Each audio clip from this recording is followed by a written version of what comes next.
I was walking down the street in San Francisco today, and somebody was coming towards me, and something caught my eye under their foot. It was just a piece of trash. And they walked past, and I picked up, the piece of trash, put it in a trash can. And as I picked it up, I looked at the sidewalk. And that piece of trash was the only piece of trash on the sidewalk. The sidewalk was pristine. I was like, wow, this city is cleaning up. It felt good. It was a nice little aha moment.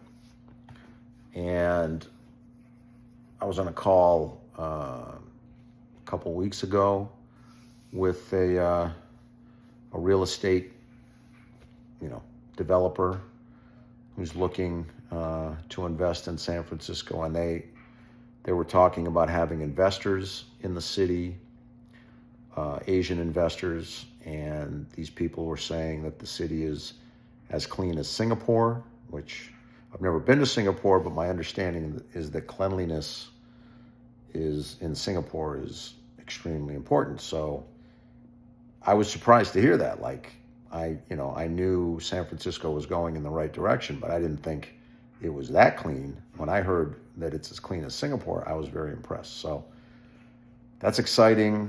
It's nice to be in a clean city that feels, more and more vibrant. Everybody I talk to who, goes into the city regularly, who lives in the city, who works in the city, says that it's, getting more and more vibrant. The office leasing activity is picking up, so good things are happening. This, at the same time that nobody knows quite what to make of the political situation, the economic situation. We shall see. It's just interesting. I mean, it's unprecedented. Like, it's impossible to analyze because nobody's ever done this stuff before. So you don't know what the effects are going to be. I think we're going to be fine. Maybe that's wishful thinking, but I think we will. But rather than kind of be a straight line up and to the right, it might be a little more up and down with more volatility. And then, it's a question of how much volatility the American people can take before we start to push back. I guess we'll see in the midterm elections what that looks like. But, the president seems to understand that he was elected, not to put the country in recession. So it seems like he's sensitive to that. Again, not sure. We'll see.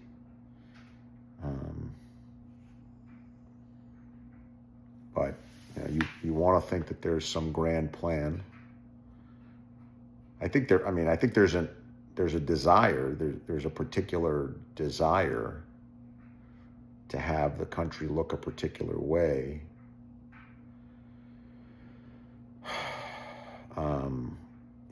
And there's a belief that, okay, this is the way to do that. We'll see. No one knows. He doesn't know. I mean, again, this stuff has not been tried in many decades, if ever. So,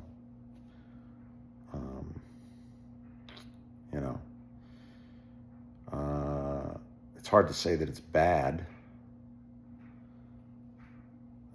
It's just new.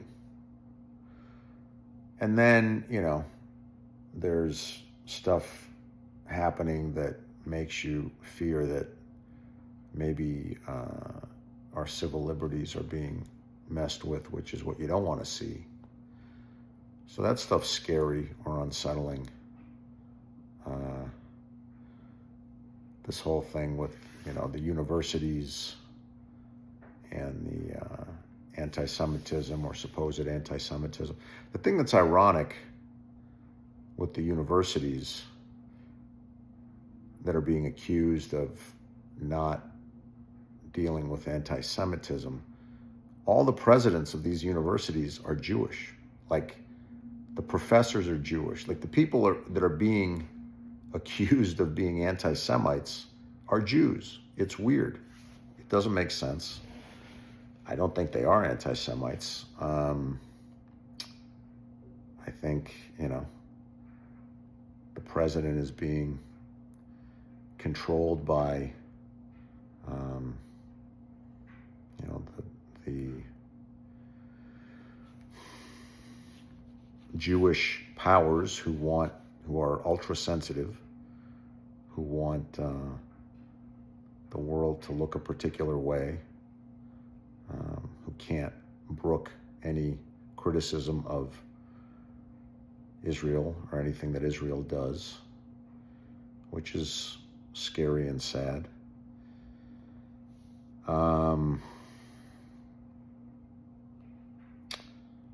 And, it makes you question where the First Amendment ends, which is actually, a good question. Like, my understanding of the protests that were taking place on college campuses, pro-Palestine, anti-Israel, whatever you want to call them, was that they were not violent.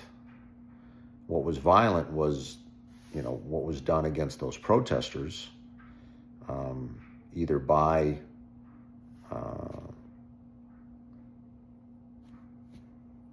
Jewish anti-protesters or, pro-Israel, anti-Palestine protesters, or the police that shouldn't have been called in the first place. So it kind of feels like we're living in a backwards doublespeak world where what happened and what is said to have happened are not the same thing, kind of like in a Franz Kafka novel or a George Orwell novel. I hope that's not the case, but I have a suspicion that it is. And it is a good question, like, what does the First Amendment mean?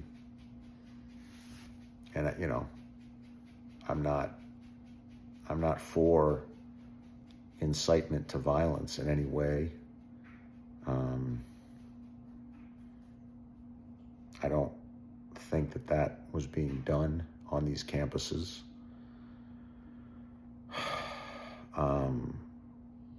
But if it were, is that a violation of the First Amendment? I do think that if any groups on college campuses are calling for violence against other groups, then,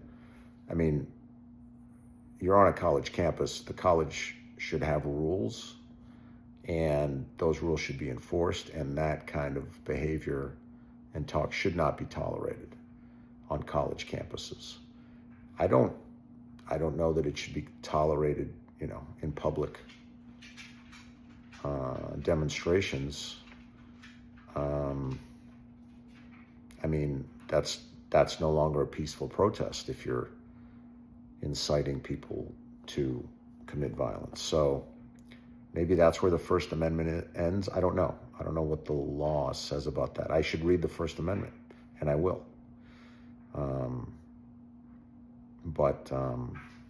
Yeah, I'm not aware that the protesters on college campuses were calling for violence against Jews or anybody else. I think they were calling for an end to violence against Palestinians.